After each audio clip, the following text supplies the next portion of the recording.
グローブ取ってこい。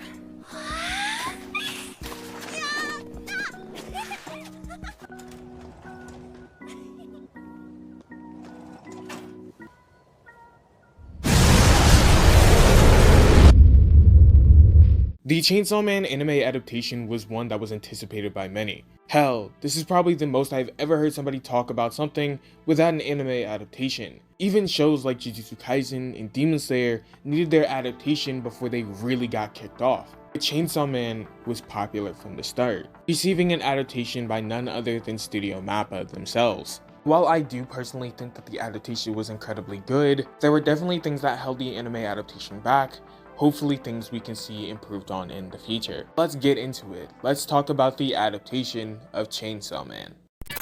As I stated before, Mappa Studios had taken up the production for Chainsaw Man. However, unlike other productions that Mappa Studio has, this one was entirely controlled by Studio Mappa themselves. Meaning not only did they control things like the deadline and the resources poured into the production, they also reap all the benefits that Chainsaw Man makes in return. Which is incredibly significant when we're talking about an IP as big as this. Whereas other shows have to answer to hire people on the production committee, Chainsaw Man does not. And with a show as big as this, and the amount of people guaranteed to want to work on this show, all that was needed was to get a director that was good enough and suitable for the role. Enter the man, Ryu Nakayama.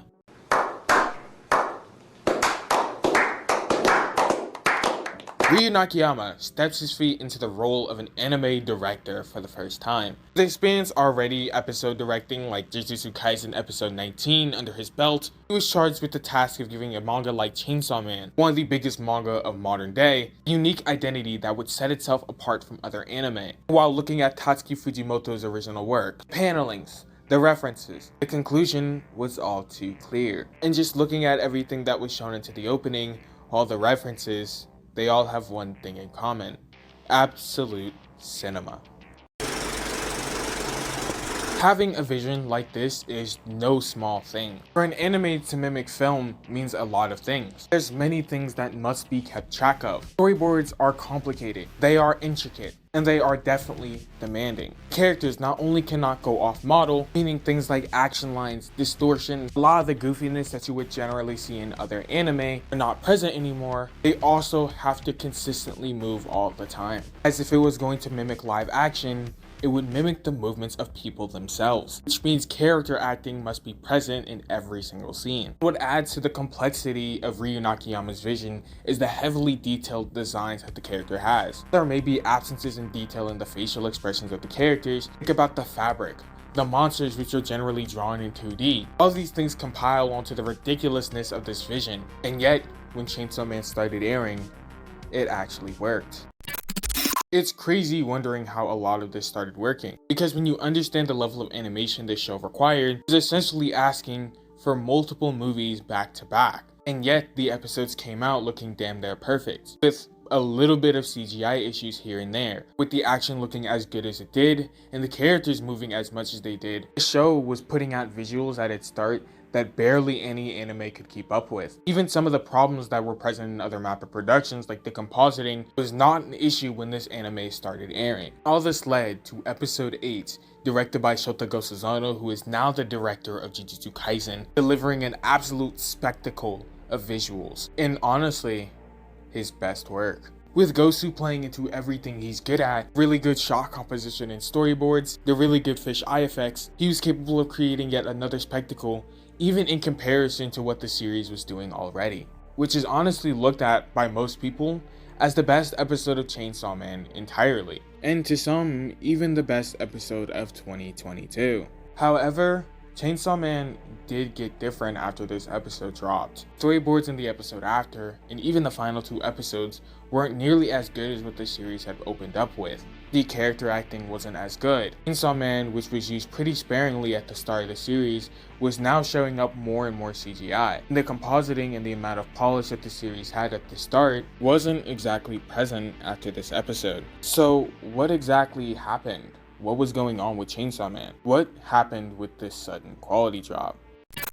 As I stated, Chainsaw Man's style is incredibly ambitious. Asking to maintain movie level quality for every single episode could only really be possible with a really good schedule. However, unfortunately, Chainsaw Man did not get a good schedule. Even though Mappa Studios can decide the schedule, the main problem with Chainsaw Man's anime is the fact that a lot of the core staff that was on Chainsaw Man had also come from Jujutsu Kaisen as well. And not even just Jujutsu Kaisen, but other shows. Which means no matter what, Chainsaw Man had to be rushed in terms of production in order to get Jujutsu Kaisen out on time. Which unfortunately led to a lot of the polish leaving the series, and a lot of the moments that likely would have been done in 2D thanks to the layouts having to be substituted for CGI as a result of this. This isn't the only problem that the series faces. Another problem with Chainsaw Man is the amount of effort that it takes to maintain this style. Like I said, the show is supposed to mimic live action. The characters are supposed to be consistent and on model all the time, meaning with the exception of specific animators, several corrections and redraws need to be applied to characters even when they look fine just so they can stay on model. These corrections are so egregious to the point where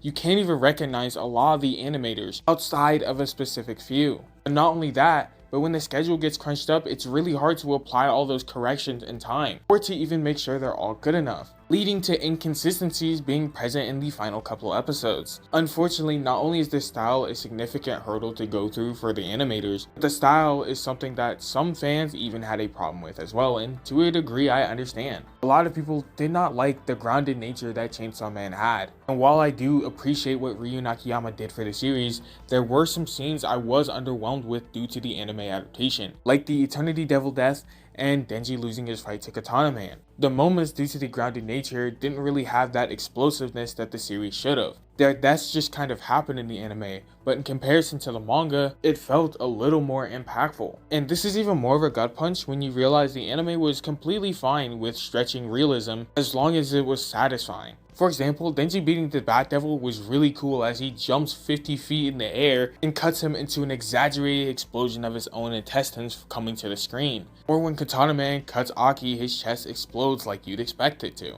So why wasn't that same energy given to the Eternity Devil losing his fight or Denji losing his? It's upsetting some of the problems that this anime faced, and also some of the problems that a lot of the animators face, with people like Hidenori Tanaka having to draw standing up so he doesn't fall asleep, or people like Kyurei Lu who animated this portion drawing under poor conditions. The anime definitely did not have perfect settings. However, I do see a future where this style can still work, and I do think there's a way where people can appreciate this style more into the future.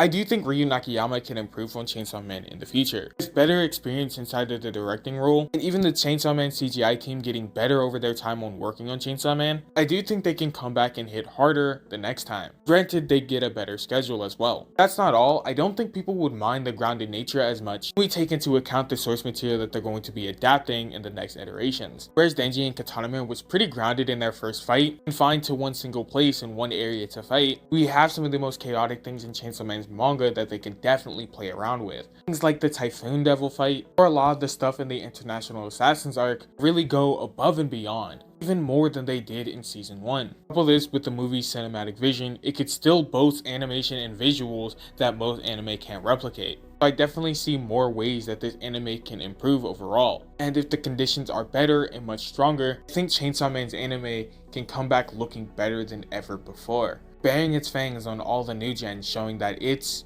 not an adaptation to mess around with. With that being said, these are my thoughts on the Chainsaw Man anime, and some of the problems surrounding the anime as a whole. However, I do love the anime adaptation, of course, and if you do too, and you want to see me break down more anime, make sure to leave a like and subscribe, and also ring that notification bell so you can get caught up whenever I post, as we're going to be talking about more and more anime that are top tier, that I guarantee you guys are going to enjoy. With that being said, I'm Debunked by Aaron.